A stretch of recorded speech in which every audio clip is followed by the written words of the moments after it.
Marriage is the legal or religious union of two individuals as one. Yet, in today's world, the key factor to marriage has more to do with the socio-economic rationale than the emotional state of love. Today, the economy thrives on a family model, one with a husband, a wife, and dependents. Also, with government policies in place that give tax breaks and other financial advantages to married couples, it's no wonder why people are quick to tie the knot.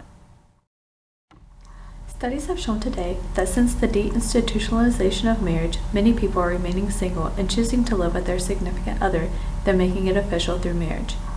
People are taking advantage of the financial advantages of shared income and shared financial burdens while also remaining unmarried.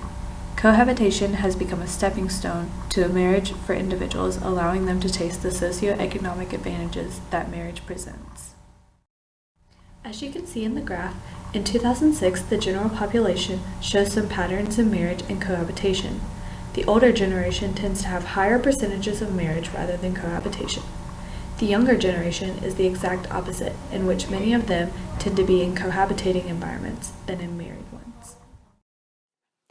With women's increasing likelihood for economic independence and job opportunities, their tendency to marry young decreases as they no longer rely on marriage for survival. This drastically changes the marriage market, course of marriages, and likelihood of marriage for men. Marital life course is heavily affected by socioeconomic statuses of the partners and their individual attitudes of marriage. Couples who move straight into marriage are more likely to divorce after 5 years compared to those who cohabit first. After all, those who can move directly into marriage are likely those who are not low income or working class. For those economically disadvantaged, cohabitation can sometimes be an easier alternative than the long, complicated, bureaucratic process of marriage. Women in low socioeconomic populations are far less likely to marry because the benefits are lower, if not outright detrimental. Should the male partner in heterosexual unions not represent financial stability like traditionally assumed, then women are less likely to want to legally bind themselves to that partner. As you can see, the traditional practice of marriage for economic stability no longer applies in today's ever-changing context. With the destigmatization of cohabitation, it is rapidly becoming a preferred alternative over marriage.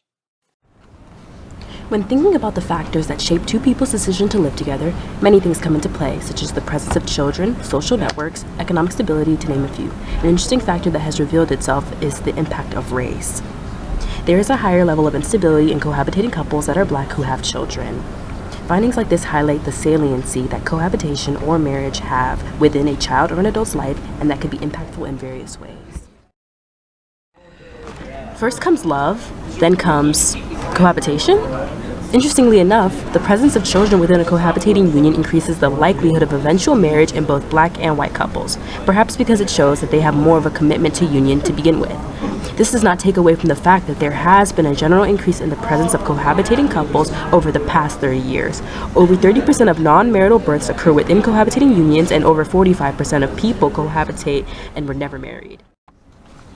Research findings suggest that men that are white and employed are the most likely to transition from cohabitation to marriage with their partners, which shows that white men's employment status is more central to decisions of marriage than white women in society. However, no gender differences exist among Black men and women who cohabitate.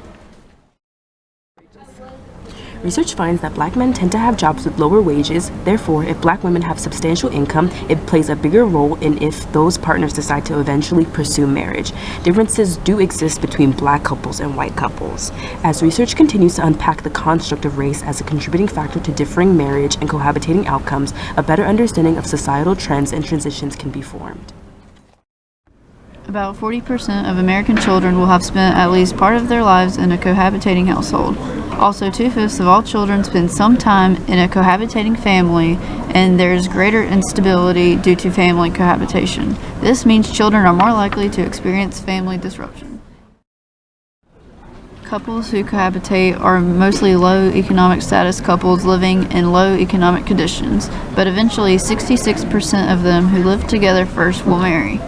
Cohabitation has many factors that reduce child well-being, such as poverty, experience instability, and have less psychological well-being. Cohabitating relationships are known for their instability and is a reason not to marry. The stability of marriage-like relationships, such as marriage and cohabitation, has decreased in despite of the constant divorce rate. However, stable cohabitating families of two biological parents offer similar behavioral and health benefits of a marriage.